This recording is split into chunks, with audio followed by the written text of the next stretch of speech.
चलिए बच्चों, good morning. क्या हाल समाचार? सब बढ़िया है। चलिए, कल जो कुछ भी हम लोगों ने पढ़ा था आप लोगों ने वो देखा? कुछ देखा, थोड़ा देखा, नहीं देखा? देखा? सब देखा? नहीं देखा? थोड़ा सा देखा? तुम लोग तो देख ही ली। तुम पुराना देखी? नहीं, अभी थोड़ा बाकी है। थोड़ा बाकी है। कितना देखी? 2 देखी है। 2 देखी हो, वेरी गुड। ऐसे ही पिछली बार भी एक बच्चे से पूछा पिछले बैच में कितना बाकी है, तो बोला सर थोड़ा सा बाकी है। हम बोले कितना देखे, तो बोला बस सर 10 मिनट ही देखे हैं और 10 लेक्चर से ज़्यादा हो चुका था, इसलिए हमको पूछना पड़ता है कि थोड़ा का मतलब कितना। खैर चलो, जितनी जल्दी देख लोगे उतनी जल्दी सहज हो जाओगे इस चैप्टर के अंदर, क्योंकि प्रैक्टिकल सवाल बनेगा, पीछे का कॉन्सेप्ट अच्छा रहेगा, पहला चैप्टर बढ़िया रहेगा तो मज़ा आएगा। ठीक है, इसलिए आप उसको ज़्यादा देर नहीं लगेगा, स्पीड 1.5x कर लीजिएगा। मुश्किल से मुश्किल 2 से 3 घंटे में सब खत्म हो जाएगा। 40-40 मिनट का है, 4 चौका 60, 160 मिनट। 160 मिनट का मतलब कितने घंटे? मुश्किल से 3 घंटे, मतलब 180 मिनट का 3 घंटा होता है। मैंने कहा लगभग 3 घंटे। वो भी स्पीड बढ़ा के देखिएगा तो जल्दी ख़त्म हो जाएगा। अच्छे से नोट्स बना लीजिए। चलिए, आज फिर से हफ्ते का आखिरी दिन, शनिवार, अच्छे से क्लास कर लेते हैं। आज 2 घंटे की क्लास है हमारी, और आज की क्लास में हम लोग कॉन्सेप्ट ख़त्म करके प्रैक्टिकल सवाल बनाना आज हम लोग शुरू करने वाले हैं। बस 2 कॉन्सेप्ट बचे हैं, उस कॉन्सेप्ट को सबसे पहले सीखेंगे, उसके बाद प्रैक्टिकल क्वेश्चंस करेंगे। और 2 कॉन्सेप्ट कौन कौन से? मैं लास्ट कॉन्सेप्ट कौन सा करवाया था?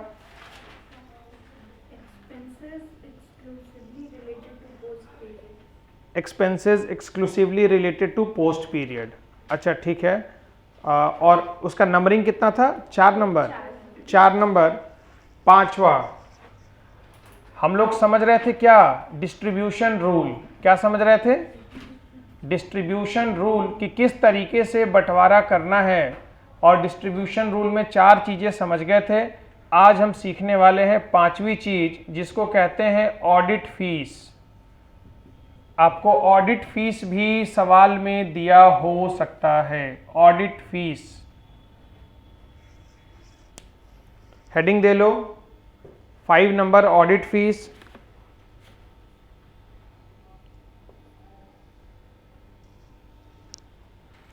अब ये ऑडिट फीस आपको एग्जाम में 3 तरीकों से दे सकता है। ये ऑडिट फीस आपको एग्जाम में 3 तरीकों से दे सकता है बच्चों।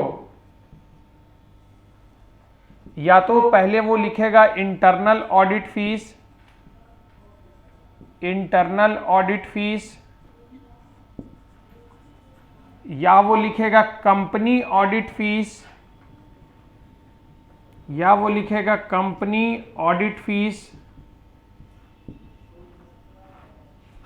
या फिर वो लिखेगा इनकम टैक्स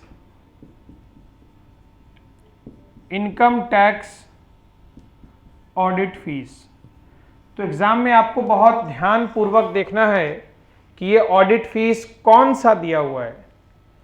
अगर इंटरनल ऑडिट फीस दिया हुआ है तो उस केस में बच्चों इंटरनल ऑडिट फीस अगर आपको नजर आएगा तो इस केस में इसका डिस्ट्रीब्यूशन जो करना है, किस रेशियो में करना है?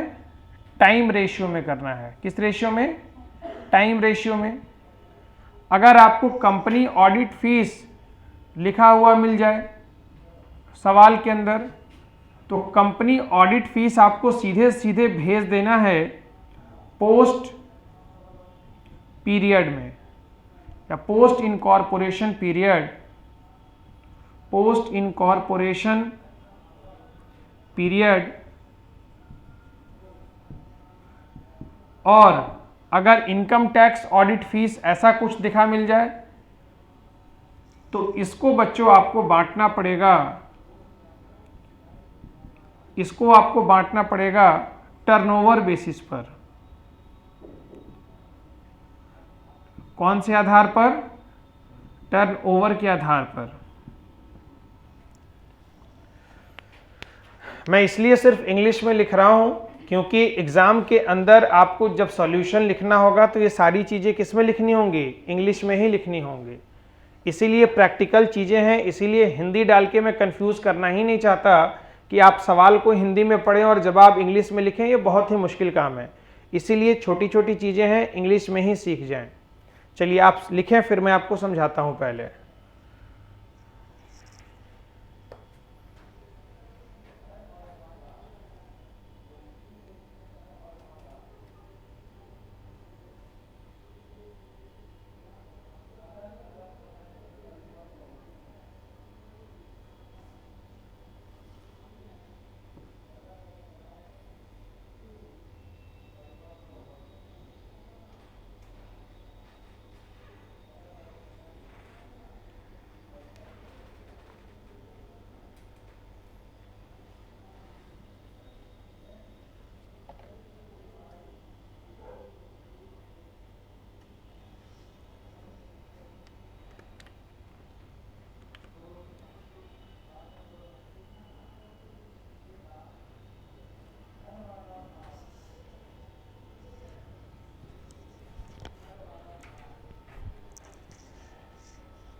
चलो बच्चों, हर कंपनी को ऑडिट कराना जरूरी है। ऑडिट का मतलब होता है एक तरीके से सत्यापन कि आपने खातों को सही बनाया है या नहीं, इसकी जांच करवानी होती है। और उस जांच को करने का अधिकार चार्टर्ड अकाउंटेंट ऑफ इंडिया को दिया गया है। सीए इसकी जांच करते हैं और इस जांच के लिए वो रकम चार्ज करते हैं, जिसको हम क्या कहते हैं? फीस कहते हैं। अब ऑडिट कई तरह के होते हैं, internal audit, external audit, bank audit, company audit, income tax audit. तो सवाल में आपको ध्यान से देखना होगा कि वो किस तरह की ऑडिट की बात कर रहा है। जाहिर सी बात है बच्चों, जो नए बच्चे हैं बस इतना ही समझें कि यहाँ एक लाइन, एक रेखा दी हुई है, इस रेखा के बीच में एक इंसान खड़ा है और जो जिस तारीख पर ये इंसान खड़ा है उस तारीख को हम कहते हैं डेट ऑफ इनकॉर्पोरेशन, समामेलन की तिथि। जब ये अपनी बाईं ओर देखता है लेफ्ट साइड, इस पीरियड को कहते हैं प्री पीरियड। और जब ये अपनी दाईं ओर देखता है तो इसको कहते हैं पोस्ट पीरियड। और हम खर्चे को जो है, किसी भी खर्चे को हम बांटना चाह रहे हैं या तो प्री और पोस्ट दोनों में, या फिर कुछ खर्चे ऐसे हैं जो कल मैंने आपको बताए थे सीधे सीधे कहाँ जाते हैं? पोस्ट पीरियड में जाते हैं, वो प्री में जाते ही नहीं है। ठीक है, अकाउंटिंग तो पूरे साल की होती है। अब होता क्या है बच्चों, जो नए बच्चे हैं सुन लें कि बिजनेस आपने खरीदा मान लो 1 अप्रैल को, और कंपनी जब खरीदा तो कंपनी के फॉर्मेट में नहीं था, इनकॉर्पोरेट करवाया 30 सितंबर को और खाता बंद किया 31 मार्च को। तो अकाउंटिंग तो पूरे साल की होगी, लेकिन कंपनी या पार्टनरशिप आपने फॉर्म किया है 30 सितंबर को। तो आप प्रॉफिट और लॉस अकाउंट जो बनाओगे उसमें जो ट्रांजैक्शन को आप रिकॉर्ड करोगे, आप नफा या नुकसान जो निकालोगे वो इस पीरियड का निकालोगे। तो इस पीरियड की चीजें कहाँ जाएंगी? इसीलिए इस चैप्टर को हम लोग पढ़ रहे हैं। अब बच्चों ध्यान से देखो, टाइम रेशियो क्या आपको निकालना मैंने सिखा दिया है वीडियो में, देखना जो नहीं देखे हो।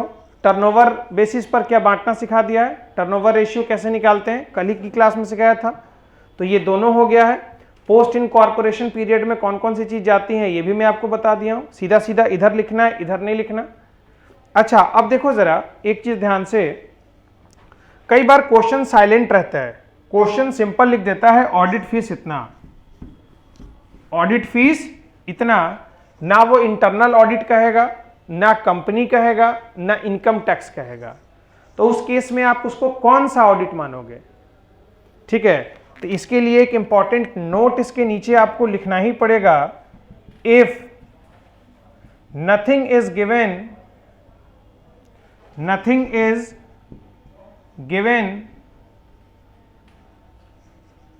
related to audit fees,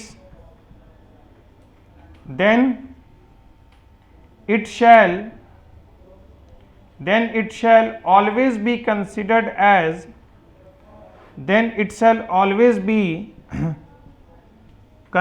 as हमेशा इसको हम लोग क्या मानेंगे, कौन सा audit fees, company audit fees. अगर सिर्फ ऑडिट फीस लिखा है तो उस केस में आपको उसको सिंपल मानना है कंपनी ऑडिट फीस। लो, बहुत ज़रूरी जानकारी बच्चों मैं यहाँ दे करके आपको जा रहा हूँ, very very important.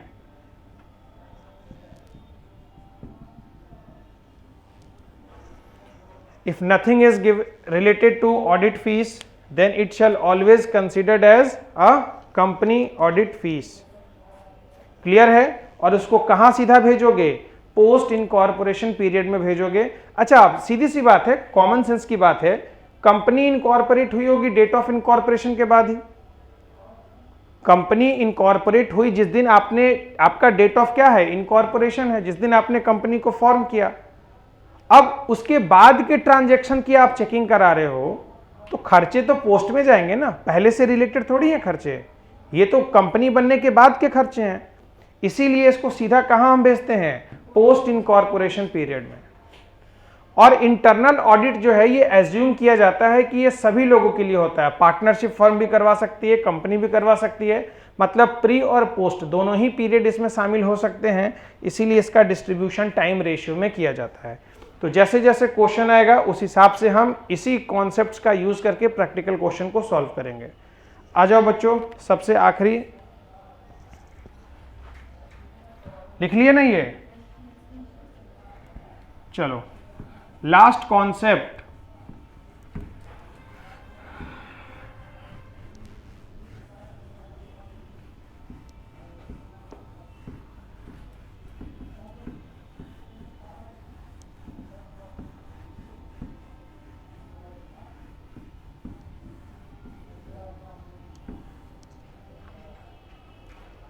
Concept,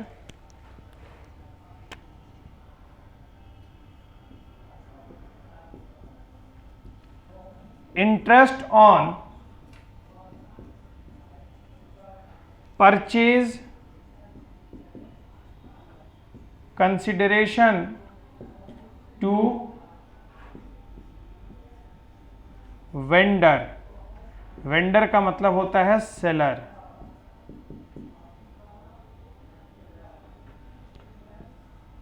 Hindi में इसी को लिख सकते हैं खरीद की गई मूल्य पर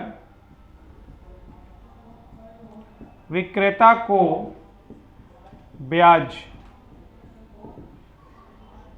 लो भाई, हेडिंग दे लो।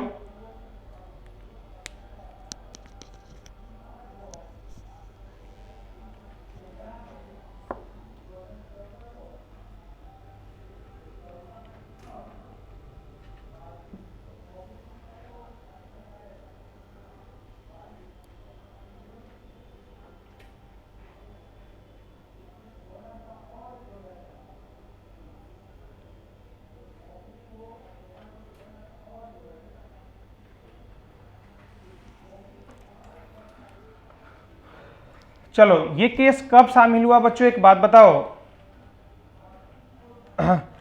मैं सेलर हूं, तुम बायर हो, तुमने मुझसे कोई सामान खरीदा, मैंने तुमको सामान बेच दिया। मैंने तुमको सामान बेचा 10,000 का, और ये बेचा मैंने मान के चलो 1 जुलाई को। कायदे से तुमको पैसे इसी दिन देने चाहिए थे, लेकिन तुमने मुझे पैसा दिया 1 नवंबर को। 1 नवंबर को तुमने मुझे 10,000 रुपया तुम मुझे देने आए, या तुमने कहा कि मैं 1 नवंबर को दूंगा, तो मैंने कहा कोई बात नहीं है 1 नवंबर को देना, लेकिन पैसा फ्री में नहीं देने दूंगा, मतलब इतना जो तुम टाइम लोगे इसके लिए तुमको एक कॉस्ट बियर करना होगा, लागत बियर करना होगा, और उस लागत को कहा गया कि तुमसे हम क्या चार्ज करेंगे, ब्याज चार्ज करेंगे। क्या चार्ज करेंगे? ब्याज चार्ज करेंगे। तो हमने खरीदा किसी और दिन और पैसा दिया किसी और दिन, तो ऐसे केस में जो सेलर है, सेलर हमसे क्या डिमांड कर रहा है, किस चीज की? इंटरेस्ट की डिमांड कर रहा है।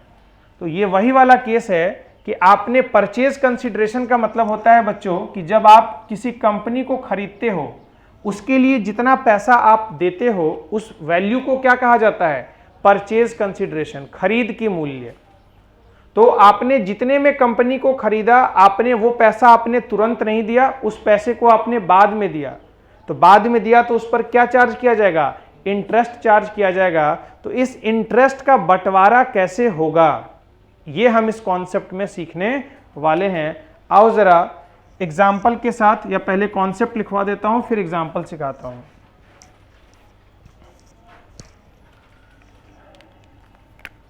Such interest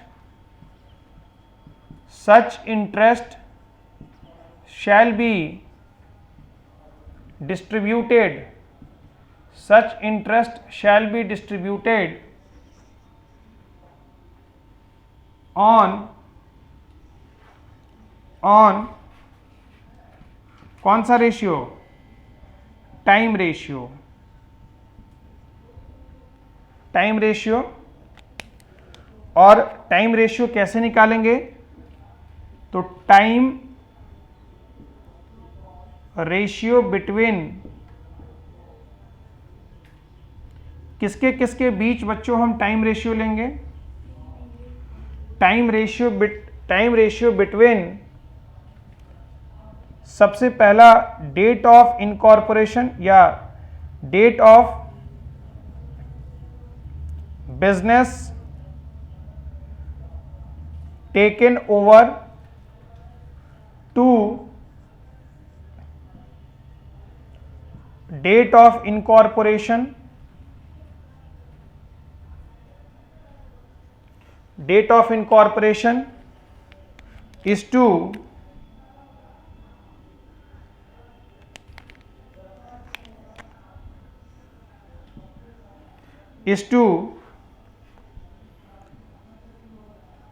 date of incorporation, समामेलन की तिथि। डेट ऑफ इनकॉर्पोरेशन का मतलब होता है समामेलन की तिथि से लेकर to date of payment of purchase consideration. Date of payment of purchase consideration. बच्चा एक गलती यहां करता है, उसी गलती को तुम ना करो, इसीलिए मैं इतना शानदार फ्लो चार्ट तुमको बनवा रहा हूं। इस टाइम रेशियो में एक फर्क है, कौन पकड़ के मुझे बताएगा? अब तक जो टाइम रेशियो हम निकालते थे और ये टाइम रेशियो जो निकाल रहे हैं, इसमें बदलाव तो है। वो क्या बदलाव है?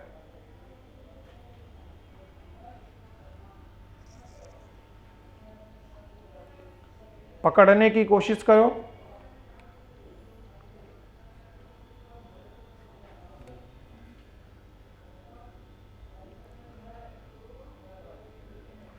देखो, अब तक जो बच्चों टाइम रेशियो हम निकालते थे, उस टाइम रेशियो में हम प्री और पोस्ट पीरियड का निकालते थे। और पोस्ट पीरियड का मतलब जो रेशियो हम लेते थे वो यहां लेते थे क्लोजिंग डेट का। लेकिन इस क्वेश्चन में क्लोजिंग डेट जैसा मैंने कोई जिक्र ही नहीं किया। खाता किस दिन बंद कर रहे हो उससे फर्क नहीं पड़ता। फॉर एग्जाम्पल, मैं आपको उदाहरण के साथ समझाऊंगा। एग्जाम्पल समझना है, बस लिखना नहीं है। एग्जाम्पल, मैंने कहा बिजनेस टेकन ओवर, जो हमने बिजनेस ले लिया है, खरीद लिया है, टेकन ओवर, इसका डेट है 1 अप्रैल 2022। समामेलन की तिथि जिस दिन हमने उसको फॉर्म किया, date of incorporation, date of incorporation, ये मान के चलो मेरा 30 सितंबर 2022 है। और यहां पर एक चीज हमको नया दिया है, डेट ऑफ पेमेंट, ये मान के चलो हमको दिया है 1 नवंबर 2022। और फिर से पुराने क्वेश्चन की तरह हमको दिया है क्लोजिंग डेट, हमको दिया है क्लोजिंग डेट, ये कितना दिया है बच्चों, ये दिया है 31, ये तो साल के अंत में खाता बंद हो जाएगा ना, 31 मार्च, और साल बदल जाएगा 2023। ये तो बच्चों आप जानते हो ना, खाता या तो 1 अप्रैल से लेकर कब तक बनाते हैं, 31 मार्च तक, या तो 1 जनवरी से लेके कब तक, 31 दिसंबर तक। क्लियर है? तो अब तक के क्वेश्चन में बच्चों क्या था कि आपको यही 3 चीज दी होती थी, business taken over, date of incorporation और क्लोजिंग डेट। इसके आधार पर हम टाइम रेशियो कैलकुलेट कर लेते थे। पहली बार सवाल में दिया डेट ऑफ पेमेंट, तो ऐसे क्वेश्चन में देखो जरा किस तरीके से हम टाइम रेशियो कैलकुलेट करेंगे। तो बच्चों ये रहा मेरा नंबर लाइन, ये रहा अपन लोगों का नंबर लाइन। सबसे पहली बात यहां तो हम लिखते हैं सबसे पहली तारीख, business taken over. Business taken over कब है, 1 अप्रैल, बहुत ध्यान से समझना, 1 अप्रैल 22। अच्छा, उसके बाद हमने बिजनेस को इनकॉर्पोरेट किया है, यहां पर इनकॉर्पोरेट किया है जहां पर ये आदमी खड़ा है। अब ये फिर बाईं और दाईं ओर देखेगा। अच्छा, और ये डेट क्या है, 30 सितंबर। अच्छा, उसके बाद इस सवाल में एक हमको नई जानकारी और दी कि हमने पेमेंट किया है। हमने पेमेंट कब किया है बच्चों, तो ये है मेरा डेट ऑफ पेमेंट, जिस दिन मैंने पीसी, अच्छा पेमेंट किस चीज का किया है, परचेज कंसिडरेशन का। किस चीज का, परचेज कंसिडरेशन का पेमेंट मैंने किस दिन किया है बच्चों, 1 नवंबर को किया है। सारे बच्चे समझना, समझ में आएगा। और मेरा खाता बंद कब हो रहा है फाइनली, 31 मार्च को, 31 मार्च 2023। चलो ये मेरा खाता यहां बंद हो रहा है।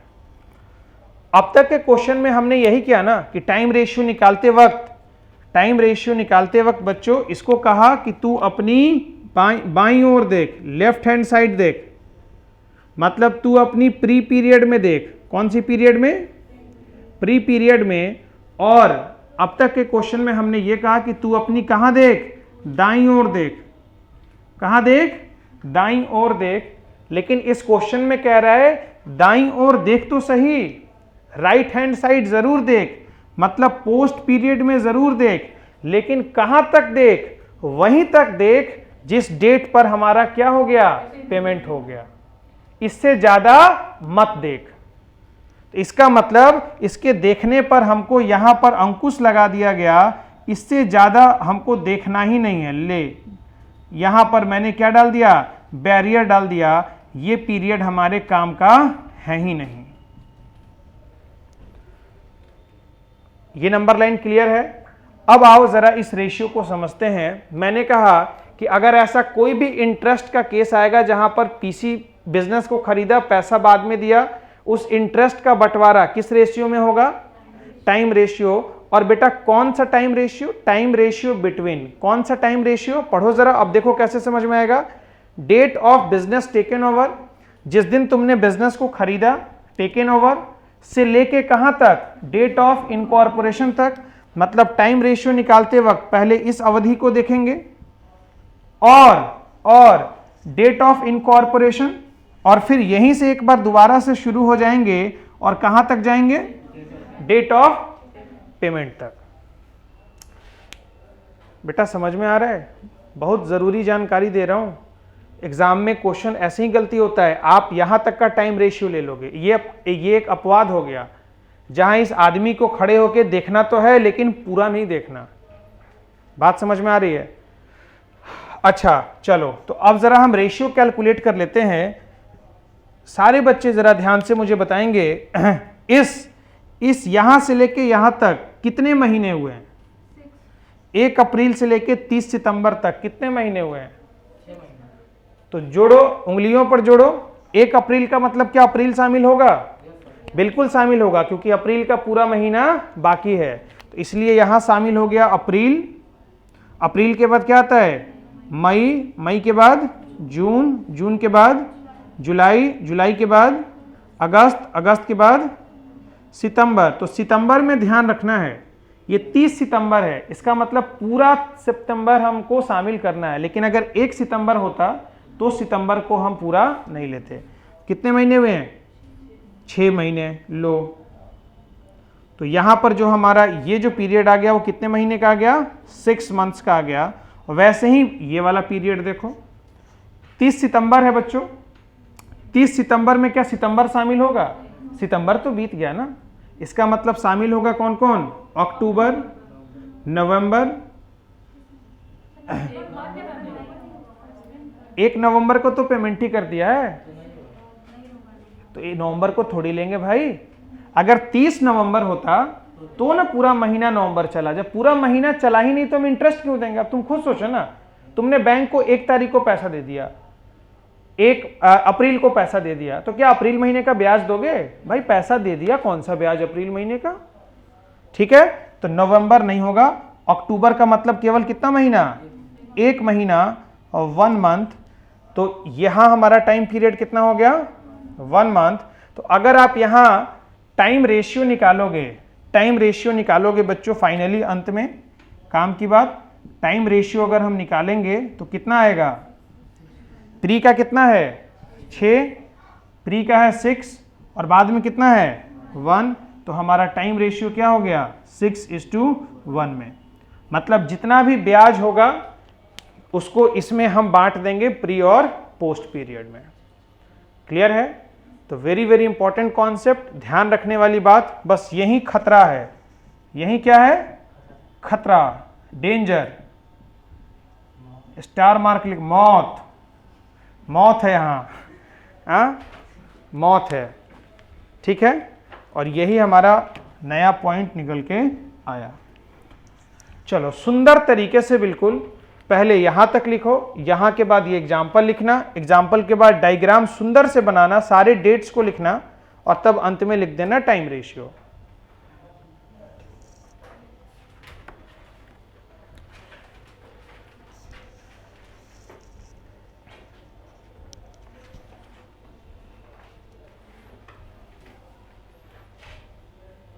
मतलब अगर बच्चों आसान भाषा में पूछा जाए, मैंने इंटरेस्ट उसको कितने पीरियड का दिया, मैंने इंटरेस्ट उसको कितने पीरियड का दिया, तो ओवरऑल मैंने यहां से लेके यहां तक का इंटरेस्ट दिया ना, यहां से लेके यहां तक का दिया।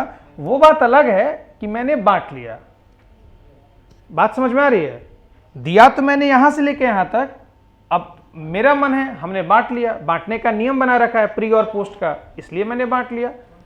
ठीक है, तो अगर आपसे सवाल में यह पूछे कि interest on purchase consideration overall कहां से कहां तक देते हैं, तो तुम क्या बोलोगे?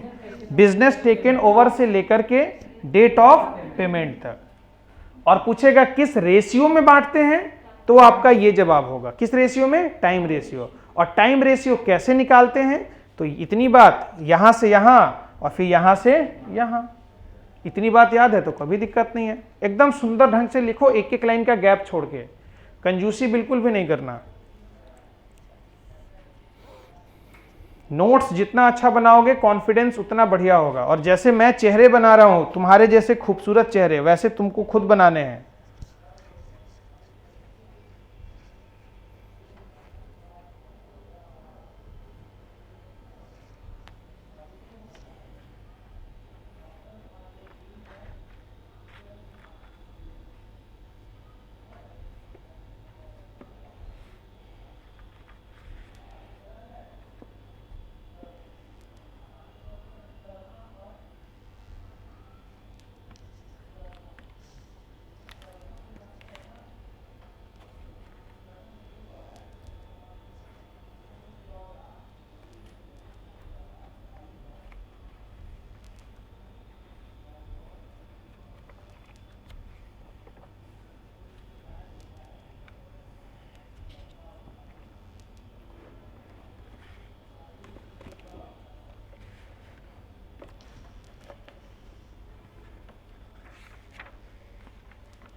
मैं यहाँ लिख देता हूँ बच्चों, ये वाला जो क्रॉस क्रॉस किया है काम का नहीं है। किसका नहीं है बच्चों? किसका नहीं है? काम का नहीं है। बोलना है, बोलना है, बोलने से याद होता है।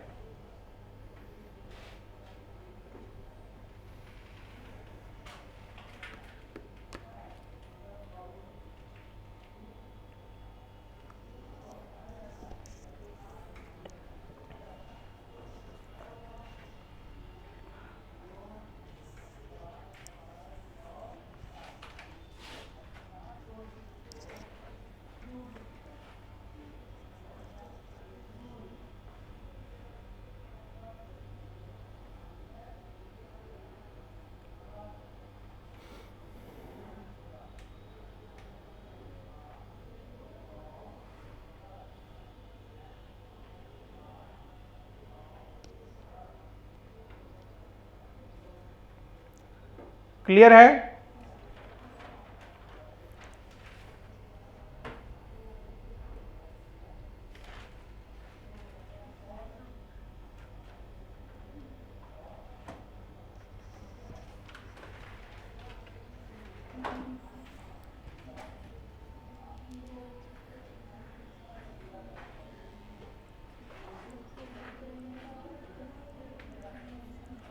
हो गया?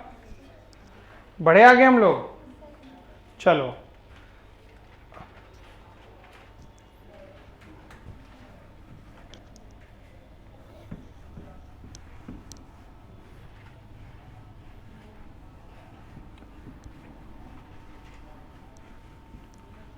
ये सब ऐसे नोट्स है ना कि कभी भी तुम कभी भी खोलोगे, ऐसे बनवा रहा हूं फ्लो चार्ट के फॉर्मेट में कि बस एक बार रीड आउट करोगे तुमको सब समझ में आ जाएगा।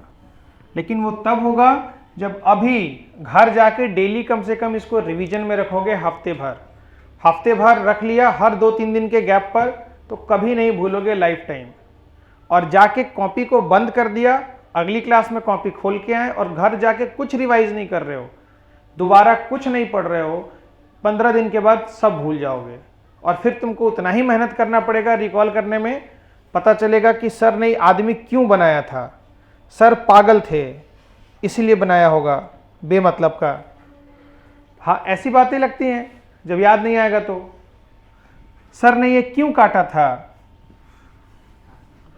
सर को कुत्ता काट लिया था इसलिए सर ने काटा था। इसलिए रिवाइज जरूर करना है।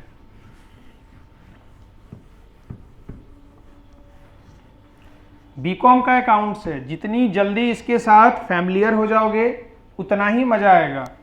और जितना इसको इग्नोर करोगे ये तुम्हारा पीछा नहीं छोड़ेगा। तुमको पढ़ना तो पड़ेगा ही, लेकिन रो के फिर। और इस क्लास में तुमको रोना नहीं पड़ेगा, तुमको हर चीज कैसे समझ में आ जाएगी तुमको पता भी नहीं चलेगा और मजा भी आएगा। अब देखो जरा, मैं तुमको समराइज जरा करवा देता हूं। जरा समरी, शॉर्ट एंड स्वीट। बच्चों अभी तक के चैप्टर में सबसे पहले हमने प्रॉफिट और लॉस का ट्रीटमेंट सीखा था। एक ट्रीटमेंट सीखा था कि अगर बिजनेस में ये सारा रेशियो को बांट दिया, सारे खर्चे को बांट दिए, अंत में प्रॉफिट या लॉस निकलेगा ना, प्रॉफिट या लॉस तो निकलेगा। अच्छा, तो प्रॉफिट और लॉस ये दोनों चीजें हैं। अब देखो, प्रॉफिट भी आपका 2 पीरियड का निकल सकता है। आप जो क्वेश्चन में निकालोगे प्रॉफिट भी आएगा तो 2 पीरियड का, एक प्री का और दूसरा पोस्ट का। और अगर लॉस आता है, इनकेस लॉस आएगा बिजनेस में, तो लॉस भी आएगा किसका, प्री का या फिर पोस्ट का। अब किसको कहां रिकॉर्ड करेंगे, एक बात बताओ, मैंने आपको स्टार्टिंग में भी बताया था, प्री के प्रॉफिट को कहां रिकॉर्ड किया जाता है। अगर प्री पीरियड का प्रॉफिट है तो कहां रिकॉर्ड होगा, कैपिटल रिजर्व में। कहां रिकॉर्ड होगा, कैपिटल रिजर्व में। अब कंपनी बनने के बाद का मुनाफा है तो जाहिर सी बात है इस पीरियड को तो हम इस पोस्ट प्रॉफिट को सीधा सीधा रिकॉर्ड कर देंगे। कहां, प्रॉफिट एंड लॉस अकाउंट में, प्रॉफिट और लॉस अकाउंट में। अब आओ लॉस की बात करते हैं। अगर लॉस प्री पीरियड का है तो प्री पीरियड के लॉस को मैं सिंपल लिख देता हूं गुडविल। कहां लिख देता हूं, गुडविल। इसको गुडविल के नाम से रिकॉर्ड करेंगे। और अगर पोस्ट पीरियड का लॉस है तो कहां रिकॉर्ड होगा, प्रॉफिट और लॉस अकाउंट में। मतलब एक समरी, एक चाहूं तो इसी से एक फ्लो चार्ट और सिंपल बना सकता हूं कि ये रहा पोस्ट, लो एक फ्लो चार्ट तुम पर रहम कर दिया और बना दिया। पोस्ट पीरियड में 2 चीजें हो सकती हैं, या तो होगा प्रॉफिट या तो होगा लॉस। और इन दोनों को ही कहां रिकॉर्ड करना है, कहां रिकॉर्ड करना है, प्रॉफिट और लॉस अकाउंट। बात समझ में आ रही है। मतलब अगर पोस्ट पीरियड का प्रॉफिट है या लॉस है, सोचो ही मत, कहां भेज दो, प्रॉफिट और लॉस अकाउंट में। वैसे ही इसी से एक फ्लो चार्ट और निकाल दिया, प्री पीरियड में भी प्रॉफिट हो सकता है और प्री पीरियड में भी लॉस हो सकता है। प्री पीरियड के प्रॉफिट को भेजते हैं कहां, कैपिटल रिजर्व में। और पोस्ट पीरियड के लॉस को, सॉरी प्री पीरियड के लॉस को कहां भेजते हैं, गुडविल में। लो, बड़े पापा छोटे पापा, बड़े पापा से ही 2 पापा निकाल दिए। बात समझ में आ रही है। चलो तीनों बनाओ। पहले सबसे ऊपर वाला बनाओ, फिर नीचे वाले 2 बनाओ। तो पूरे चैप्टर में का कंक्लूजन मैंने तुमको बस डंडों में समझा दिया।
अब जिसने जिसने सारे क्वेश्चन किए हैं उसको देखना प्रैक्टिकल क्वेश्चन में कितने मजा आएगा। और जो लोग पहली बार हैं उनसे भी सवाल बनेगा, डोंट वरी। लेकिन फिर भी घर जाके आज कंप्लीट कर लेना, आज और कल मिला के, कि मंडे से बिल्कुल तुम अपडेटेड रहो सारी चीज़ों के साथ।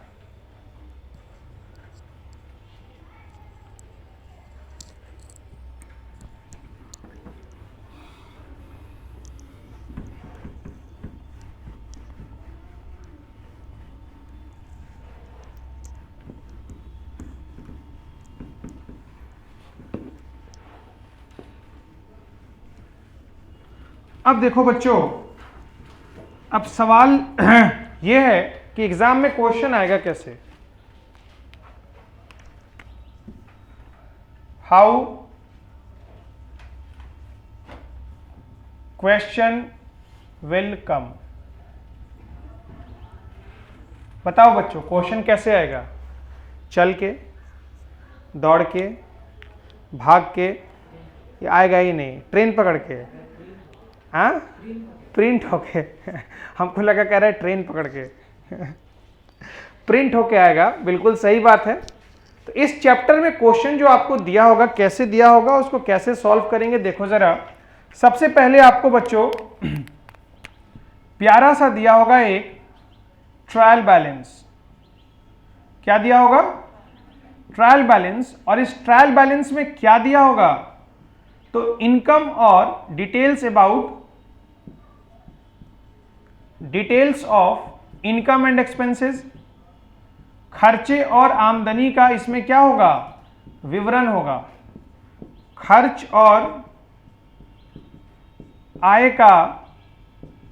का इसमें क्या दिया होगा? विवरण दिया होगा। इसी खर्च और आय के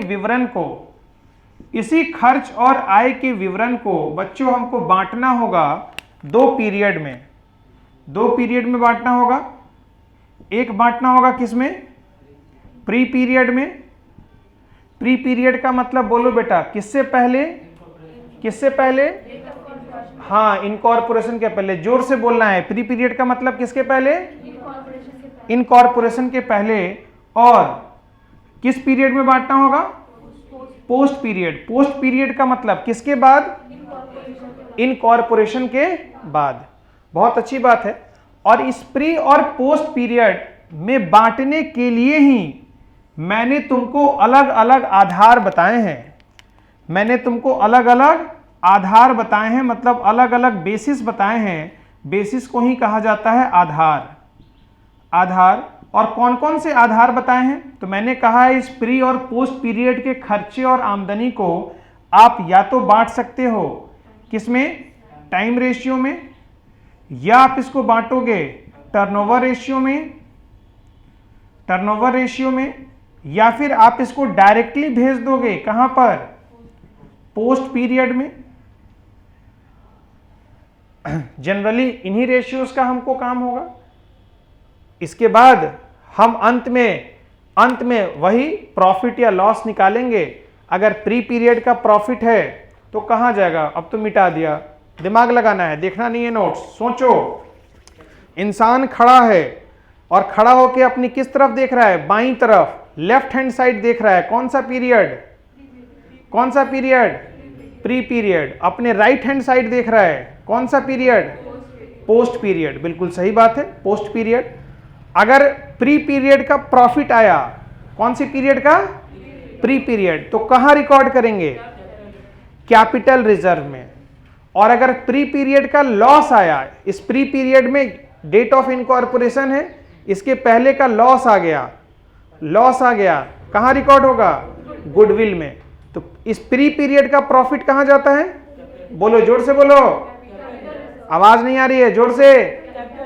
कैपिटल रिजर्व। बोल नहीं रही है, बोलना है। हाँ, और प्री पीरियड का लॉस कहां जाएगा? मेन का गुडविल में जाएगा।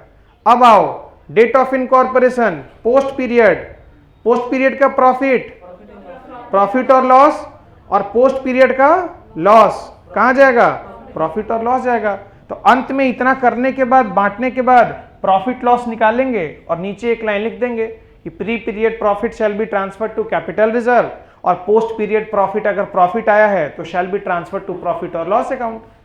तो पोस्ट वाला तो सेम रहेगा, बस प्री वाला बदलेगा लॉस और प्रॉफिट के केस में। तो यही आपका क्वेश्चन का स्ट्रक्चर होगा और इसी तरीके से पूरे क्वेश्चन को हमको सॉल्व करना है। चलो इसको भी लिख लो, बिल्कुल बेसिक बेसिक चीजें, इतना कमांड करा दूंगा इस चैप्टर में कि जीवन भर याद रखोगे मुझे। और इस चैप्टर को भी ट्रायल बैलेंस दिया होगा, ट्रायल बैलेंस में इनकम और एक्सपेंसेस दिया होगा, इनकम एक्सपेंसेस को बांटेंगे प्री और पोस्ट में, बांटेंगे कैसे, तो इस आधार पर बांटेंगे और बांटने के बाद अंत में निकल जाएगा, बांटने के बाद अंत में निकल जाएगा या तो प्रॉफिट और या फिर लॉस, या प्रॉफिट या फिर लॉस।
बाप रे बाप,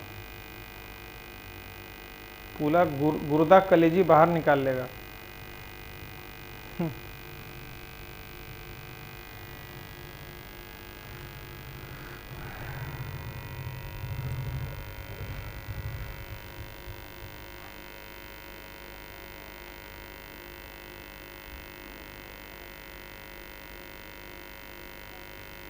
क्लियर है? कोई दिक्कत अभी तक भाई? कोई दिक्कत नहीं। तो बस अब फॉर्मेट बताऊंगा, फॉर्मेट बताने के बाद सारे कॉन्सेप्ट खत्म, प्रैक्टिकल क्वेश्चन शुरू।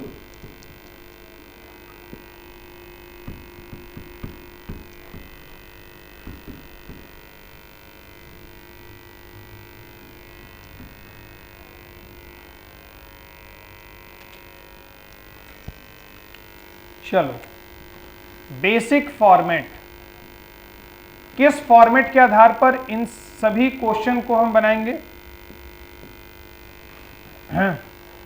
सबसे पहले देखना है स्टेटमेंट शोइंग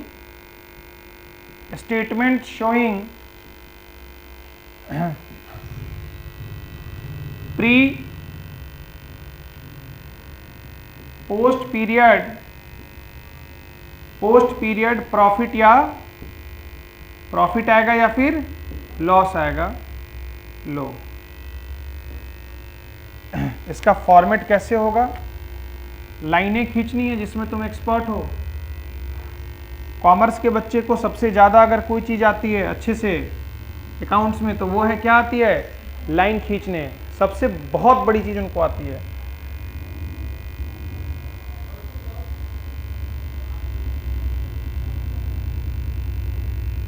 देखो इधर, अरे ज्यादा नहीं, बस 3-4 लाइन का बनाओगे, मेन का देखना है, मैं सुनने कह रहा हूं। इधर देखो, हेडिंग हो गया, सबसे पहले लिखेंगे पार्टिकुलर्स, विवरण। पार्टिकुलर्स के बाद टोटल अमाउंट, हमारे पास टोटल पैसा कितना दिया हुआ है ट्रायल बैलेंस में, टोटल अमाउंट कुल रुपया। उसके बाद किस रेशियो में हम इनको बांट रहे हैं, मतलब किस आधार पर बांट रहे हैं, बेसिस बोलो या फिर रेशियो बोलो, उस रेशियो का जिक्र यहां करेंगे। अगर टाइम रेशियो है तो टाइम रेशियो, अगर सेल्स रेशियो है तो सेल्स रेशियो, अगर पोस्ट पीरियड है तो पोस्ट पीरियड, यहां पर लिखेंगे हर ट्रांजैक्शन के आगे। और ये वाला मेरा कॉलम है प्री पीरियड का और ये वाला मेरा कॉलम है पोस्ट पीरियड का। और एक बात बताओ, खाते में सबसे पहले हम लिखेंगे ग्रॉस प्रॉफिट। क्या लिखेंगे? ग्रॉस प्रॉफिट, या तो प्रॉफिट आएगा या फिर ग्रॉस लॉस। जो भी आपको यहां अमाउंट दिया होगा, इस अमाउंट को ग्रॉस प्रॉफिट या ग्रॉस लॉस को किस रेशियो में बांटा जाता है? टर्नओवर रेशियो में। किस रेशियो में? टर्नओवर रेशियो में। तो इसको टर्नओवर रेशियो का मतलब सेल्स रेशियो, या अगर नहीं दिया होगा तो जो सीक्वेंस बताए हैं वो यहां पर लिखना और बांट के प्री और पोस्ट पीरियड का अमाउंट लिख देना और सबसे पहले इसको बंद कर देना। ये तो मेरा हो गया इनकम एक तरीके से, हमारे पास पैसा टोटल कितना आया साल में। अब जो पैसा गया, भैया एक बात बताओ, जितना पैसा आया और जितना पैसा गया, इन्हीं दोनों के हिसाब किताब को करने से ना हमको नफा या नुकसान पता चलेगा, प्रॉफिट या लॉस, कहीं और से थोड़ी पता चलेगा।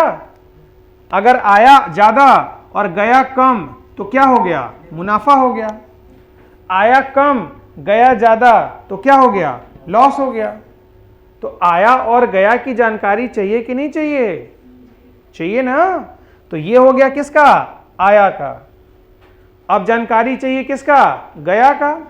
तो गया को दया के साथ जोड़ेंगे और एसीपी प्रद्युमन को बुलाएंगे और लिखेंगे कौन कौन सी चीजें? एक्सपेंसेस। जितने सारे खर्चे होंगे सारे खर्चों को आपको लिख देना है, जो टोटल अमाउंट सब खर्चों का रेशियो जो आधार पर बटेगा, प्री पीरियड में कितना जाएगा, पोस्ट में कितना जाएगा। कुछ खर्चे ऐसे होंगे जो केवल किस में जाएंगे? पोस्ट में जाएंगे, तो पोस्ट वाले में प्री में कुछ नहीं लिखेंगे, पोस्ट में लिखेंगे। और अंत में जब आप निकालोगे तो अंत में यहां भी आएगा क्या? प्रॉफिट या लॉस। या दो तरीका है, एक्सपेंसेस को भी सम टोटल कर लेना, इसको हेडिंग दे लेना 1 नंबर, एक्सपेंसेस को हेडिंग दे लेना 2 नंबर, और 1 - 2 करोगे तो क्या आ जाएगा? प्रॉफिट या लॉस। प्रॉफिट या लॉस। बस यही तो हमारा बेसिक फॉर्मेट होने वाला है इस क्वेश्चन में। चलो जल्दी से ड्रॉ कर लो।